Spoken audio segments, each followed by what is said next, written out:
আসসালামু আলাইকুম সম্মানিত ভিউয়ার্স, আপনারা থাম্বনেইলে যে দেখেছেন এক ক্লিকে 30টা ছবি, যা দেখেছেন সত্যি দেখেছেন। এই যে দেখেন এখানে আমার 30টা ছবি, 1 2 3 4 5 আর এভাবে আছে 6টি। তো 5 6 30টা ছবি আমি এক ক্লিকে তৈরি করেছি মোবাইল দিয়ে, এবং এও বাংলাদেশি পাসপোর্ট সাইজ। তো আপনি বাংলাদেশি পাসপোর্ট সাইজ ছবি এক ক্লিকে যদি 30টা করতে চান, তাহলে এই ভিডিওটি না টেনে পুরো ভিডিওটি আপনি দেখবেন। দেখার পরে আপনি মোবাইল দিয়ে পাসপোর্ট সাইজ ছবি, স্টাম্প সাইজ ছবি, যে কোনো সাইজের ছবি আপনি খুব দ্রুত তৈরি করে নিতে পারবেন। তো এই জন্য আপনারা আপনাদের প্লে স্টোরে যাবেন। তো আমি প্লে স্টোরে গেলাম। প্লে স্টোরে গিয়ে আপনার এই যে সার্চ অপশন আছে, এখানে লিখবেন পাসপোর্ট ফটো মেকার। তো আমি লিখে দিচ্ছি, এই যে পাসপোর্ট ফটো মেকার লিখলাম। এই যে এটা আপনারা লিখবেন, লিখে এখানে সার্চ দেবেন। হ্যাঁ, সার্চ দেওয়ার পরে আপনারা দেখেন এটা আছে, এটা আছে, এটা আছে। আপনারা এই যে 3 নাম্বারটা বা আপনাদের এখানে যত নাম্বারে শো করে, আমি লোগোটা দেখিয়ে দিচ্ছি আপনাদের। এই যে লোগো, এই লোগোটা দেখে আপনারা ইনস্টল করবেন। তো আমি দেখাচ্ছি আপনাদের। তো আমি ইনস্টল করব 13 MB, এবং এটা নতুন সফটওয়্যার, 1 মিলিয়ন লোক ডাউনলোড করে ফেলেছে। তো যেই অ্যাপটা ভালো সেটাই কিন্তু আমি আপনাদের জন্য ভিডিও আকারে দেখাই। তো এখানে ইনস্টলে ক্লিক করবেন। তো আমি ইনস্টলে ক্লিক করলাম। তো ইনস্টল হওয়ার পর আপনারা ওপেনে ক্লিক করবেন। আমি ওপেনে ক্লিক করলাম। তো ওপেনে ক্লিক করার পর যদি এরকম আসে, আপনারা এটাকে অ্যালাউ করে দিবেন। তো আমি অ্যালাউ করে দিলাম। দিয়ে আপনারা এই যে আপনাদের নেটটাকে অফ করে দিবেন, কারণ এটা দিয়ে অফলাইনেও হয়। আমি নেট অফ করে দিলাম। এখন আমি এখান থেকে কেটে বেরিয়ে যাব। তো ইনস্টল করার পর অ্যাপসটি হয়তো আপনার এই যে হোম পেজে থাকবে, অথবা আপনার এই যে অ্যাপ স্টোরে এখানে দেখতে পারেন এই যে পাসপোর্ট ফটো মেকার। তো এখান থেকে আমি যেহেতু আমার এখানে আছে, আমি এখানে ক্লিক করব। তো আমি এখানে ক্লিক করলাম। হ্যাঁ, এখানে ক্লিক করে দেখেন এখানে বলছে ক্রিয়েট পাসপোর্ট ফটো, আর এটা হলো রিমুভ ব্যাকগ্রাউন্ড। তো আপনারা যদি ছবির ব্যাকগ্রাউন্ড চেঞ্জ করতে চান, এখানে ক্লিক করে আপনার ছবি এনে ছবির ব্যাকগ্রাউন্ড রিমুভ করতে পারবেন। তো আমি এখন দেখাচ্ছি ক্রিয়েট পাসপোর্ট ফটো।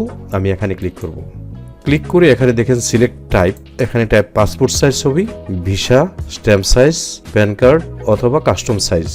আপনি কাস্টম সাইজ যদি এখানে দেন, দেওয়ার পরে এই যে এন্টার ডাইমেনশন এখানে দেখাতে হবে। আপনি এই যে মিলিমিটার থাকলে মিলিমিটারকে ইঞ্চিতে নিতে হবে। আর এখানে বাংলাদেশি পাসপোর্ট সাইজ ছবির ওয়াইড হলো 1.5। তো আমি 1.5 লিখে দিলাম, এবং হাইট হলো 1.9। ওকে দিলে আপনার সাইজটা ঠিক হয়ে যাবে। তো আমি ওকে করে দিলাম। এখন এখানে সিলেক্ট ফটোতে ক্লিক করবেন। সিলেক্ট ফটোতে ক্লিক করে বলছে যে আপনি ক্যামেরা দিয়ে ছবি তুলবেন নাকি গ্যালারি থেকে ছবি আনবেন। তো আমি এই মুহূর্তে গ্যালারি থেকে ছবি এনে দেখাচ্ছি, তাই আমি গ্যালারিতে ক্লিক করলাম। ক্লিক করে এই যে গ্যালারি, তো আমি এই ছবিটাকে নিলাম। নিয়ে এই ছবিটাকে যদি বাঁকা তেরা থাকে, তাহলে আপনারা এখানে যে এখানে ধরে টান দিলে এভাবে হবে। তো আমি যেরকম আছে এরকমই রাখলাম। রেখে আমি ওকেতে ক্লিক করব। ওকেতে ক্লিক করে এখন আমি ছবিটা তো পাসপোর্ট সাইজ ছবি, এই জন্য আমি ছবিটাকে বড় করে দিব। আমি পাসপোর্টের জন্য এটাকে সাইজ করতেছি, দেখেন, কারণ আমার ছবিটা কিন্তু পাসপোর্ট সাইজে তোলার জন্য করছিলাম না।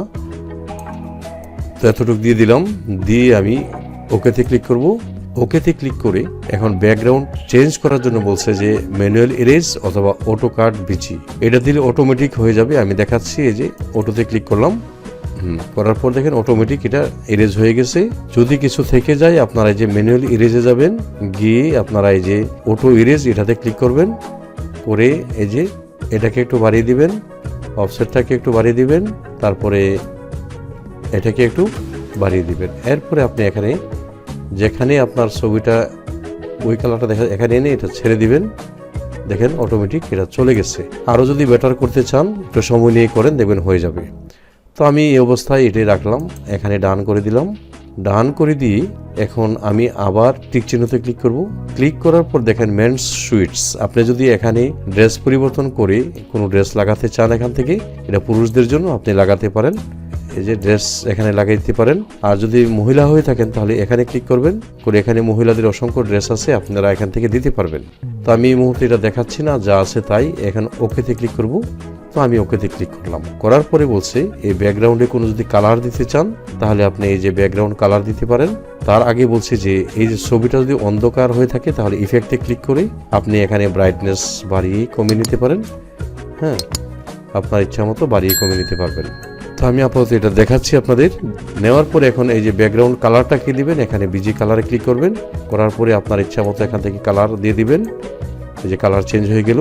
এখন বর্ডার যদি দিতে চান এখানে ক্লিক করবেন, করে আপনি যদি এই বর্ডার দেন তাহলে চতুর্দিকে এই কালার হয়ে যাবে। যদি এটা দেন চতুর্দিকে এই কালার হয়ে যাবে, লাল দিলে লাল হয়ে যাবে। তো পাসপোর্ট সাইজের বর্ডার সাধারণত সাদা থাকে, আমি সাদা দিয়ে দিলাম। দেওয়ার পরে আপনারা এই যে ওকেতে ক্লিক করবেন। তো আমি ওকেতে ক্লিক করলাম। ওকেতে ক্লিক করার পর এখানে বলছে কপি, আপনি কত কপি করতে চান আপনি এখানে ক্লিক করবেন। করার পরেই আপনি যদি কাস্টম কপিতে ক্লিক করেন, এখানে পেপার সাইজটা সিলেক্ট করে দিবেন A4, আর এখানে আপনি এটাকে কেটে যদি 30 কপি করতে চান 30 লিখে দিবেন। তো এখন আপনি এখানে ক্লিক করলে, আমি বলছিলাম এক ক্লিকে 30 কপি, এখানে ক্লিক করবেন। দেখেন 30 কপি ছবি এখানে হয়ে গেছে। 1 2 3 4 5 আর এইভাবে আছে 6টা, 5 6 30 কপি এখানে হয়ে গেল।